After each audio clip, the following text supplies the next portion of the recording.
Nothing you meet is random, it's all connected. What if your entire life has been shaped by a presence you can't see, but feel in everything? She doesn't haunt hallways or whisper in dreams. She lives deeper, inside your silence, your fears, your hunger to be held. This is not a ghost story. It's something far more dangerous. It's the story of the mother within and what happens when we mistake her for ourselves. From the moment you took your first breath, a bond began forming, not just with the woman who held you, but with a force far older than her. Carl Jung called it the mother archetype, a psychic imprint carried through generations, coded into myth, ritual, even the way your heart breaks. To Jung, this bond was sacred, but not safe. Because if you never look at it clearly, it can shape you in silence, control your desires, break your spirit, all while calling itself love. He believed the mother is both gate and mirror. She births your body and reflects your soul's beginning. But what if that mirror was cracked? He watched patient after patient live out the same fate, running from their mother while unknowingly chasing her reflection.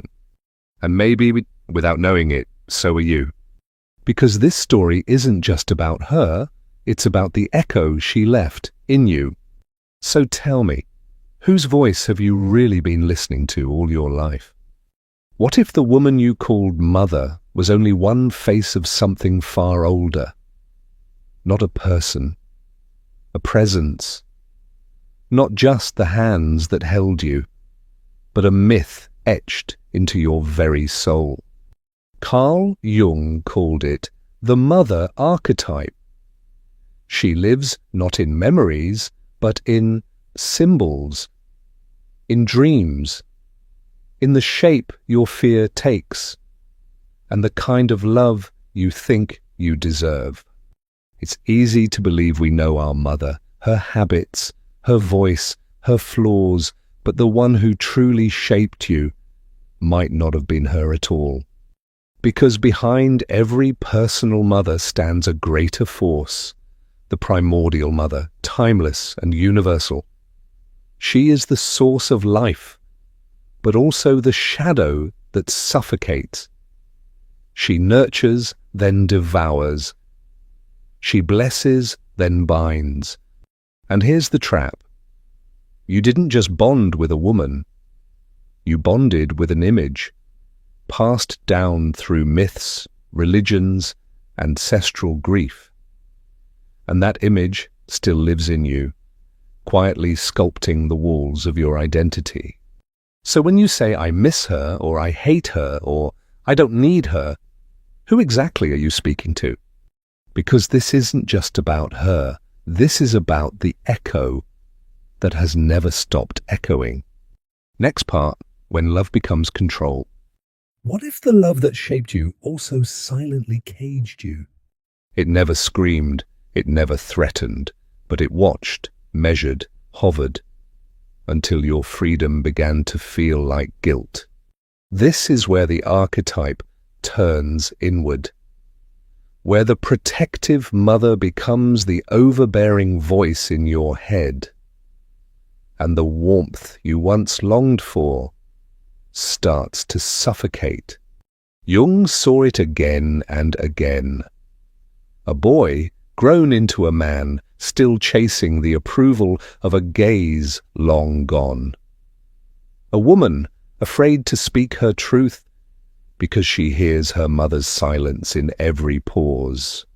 You think you've escaped, you've moved out, you've cut contact, but her patterns, they live in your choices, in who you love, in who you fear, in the battles you keep recreating just to win something that was never given. And the cruelest part? You don't know it's happening, because the bars of this cage were built from care, polished with worry, framed with sacrifice. So you tell yourself, she meant well, and maybe she did. But meaning well doesn't mean it didn't hurt. And now the question is no longer about her. It's about you. Can you tell the difference between love and possession? Next part, the mirror turns, and so do you. What if your reflection was never truly yours, but hers? Not the mother you remember, the one beneath that, the mother in your mirror, the one who stares back when you hesitate to live. Jung saw it often, the mother not as memory, but as projection. Not just in your past, but in your present face, your posture, your silence. A daughter raised by a mother who feared her own voice grows up whispering.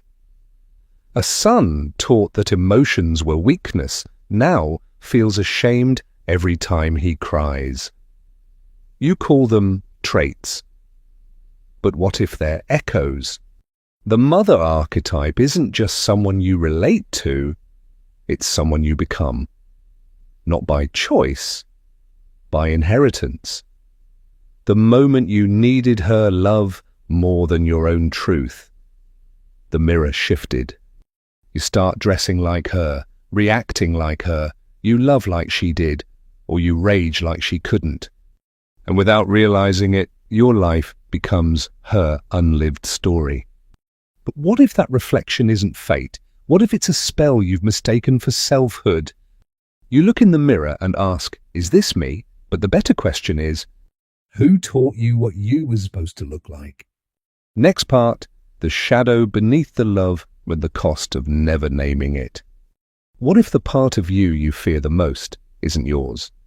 What if it's hers, not her hands, not her words, but the sorrow she never spoke, the rage she swallowed, the longing she buried, passed on to you?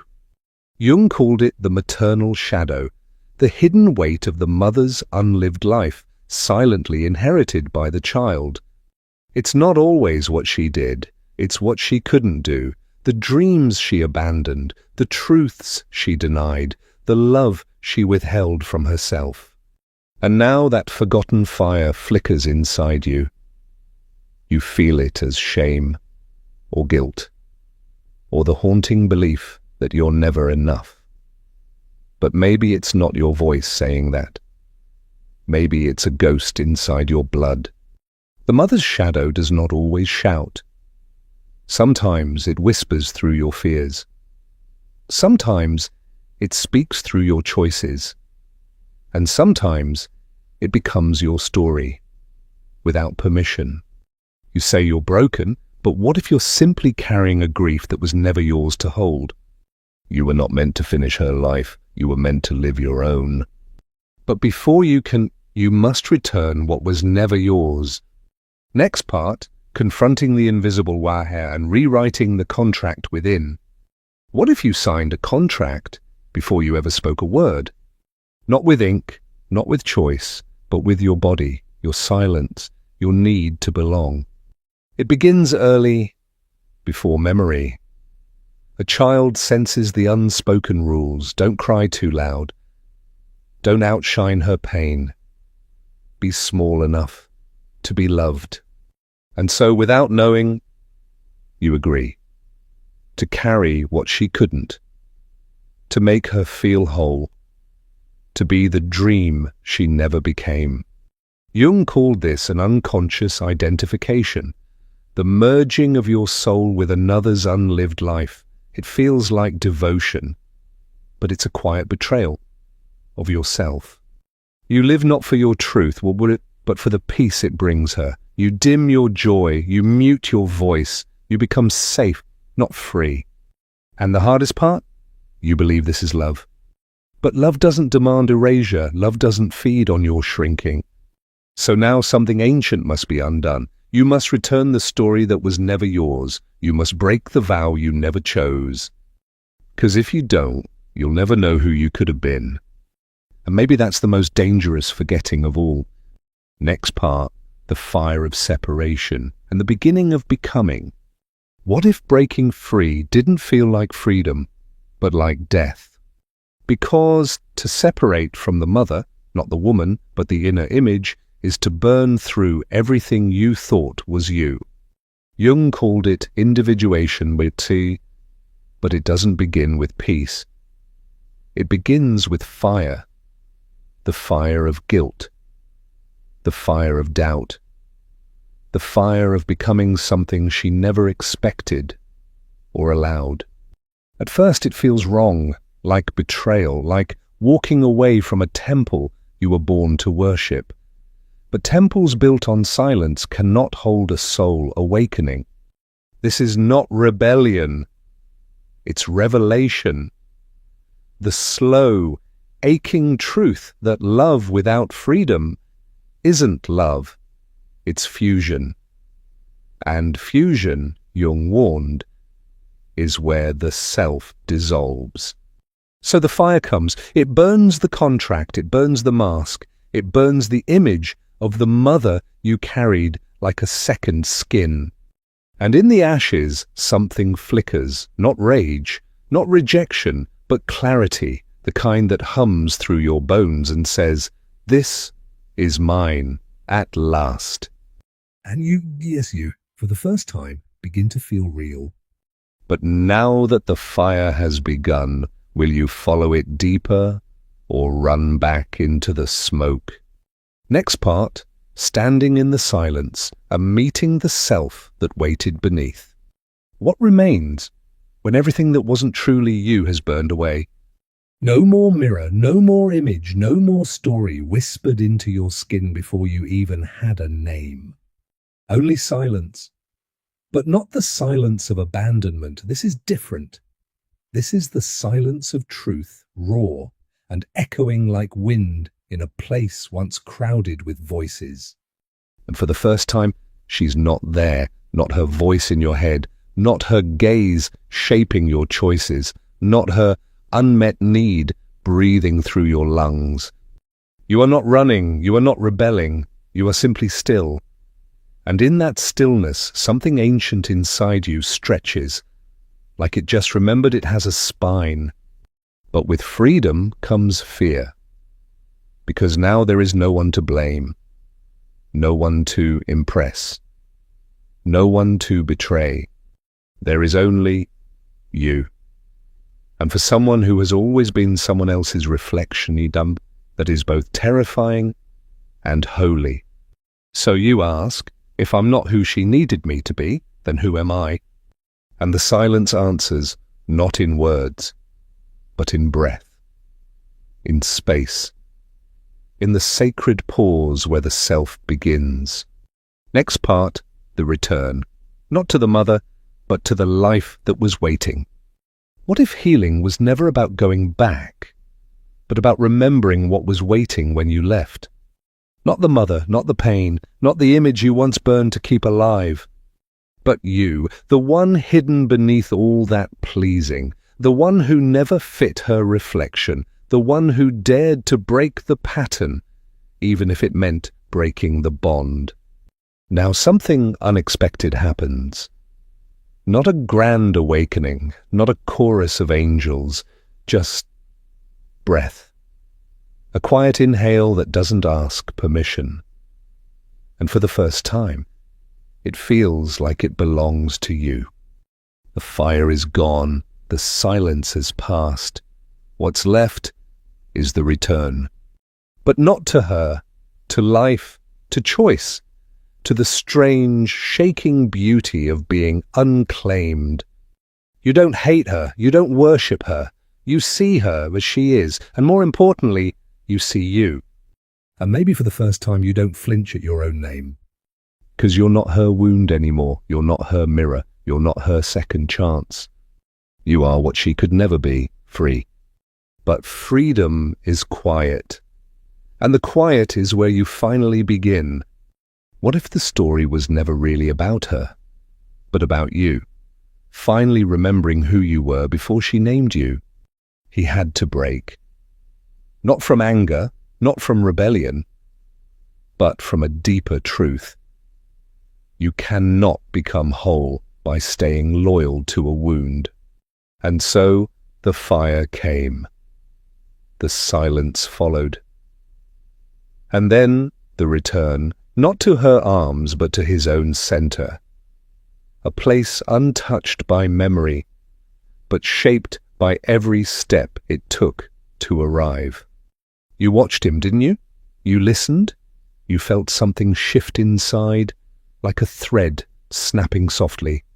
So now the question curls inward, if that was his story. What's yours? Have you made yourself small to keep someone else intact? Have you mistaken duty for love? Silence for peace? Maybe your mother is still alive, maybe she's long gone, maybe she loved you fiercely, maybe she didn't know how. But this isn't about her anymore, it's about the you that got buried in pleasing, in performing, in surviving. And the only way forward is not revenge, not blame. It's the sacred, terrifying choice to become. So now the mirror turns. And you look into it. What part of you has been waiting to finally be born? He thought he had broken free, but freedom, it turns out, isn't a doorway. It's a mirror, one that reflects not who you became, but what you sacrificed to survive. In the quiet after his return, something cracked. Not a scream, not a collapse. Just the slow, searing realization that even his healing was shaped by the ghost of her approval. You saw it in his eyes, didn't you? That flicker, that question. Did he ascend into wholeness or fall deeper into illusion? And now it's not his face in that mirror anymore, it's yours. Because maybe you've been healing to be loved. Maybe you've been awakening to be accepted. Maybe you've been shedding masks just to wear better ones. So tell me, if everything you've done to be free was still a performance, would you know it? Or would you keep walking in circles, calling it progress? And maybe that's the real inheritance, not her shadow, but your refusal to stop echoing it. If this stirred something within you, maybe it wasn't just a coincidence. The journey inward begins in silence. Follow the signs, stay aware, and remember, the self is always watching.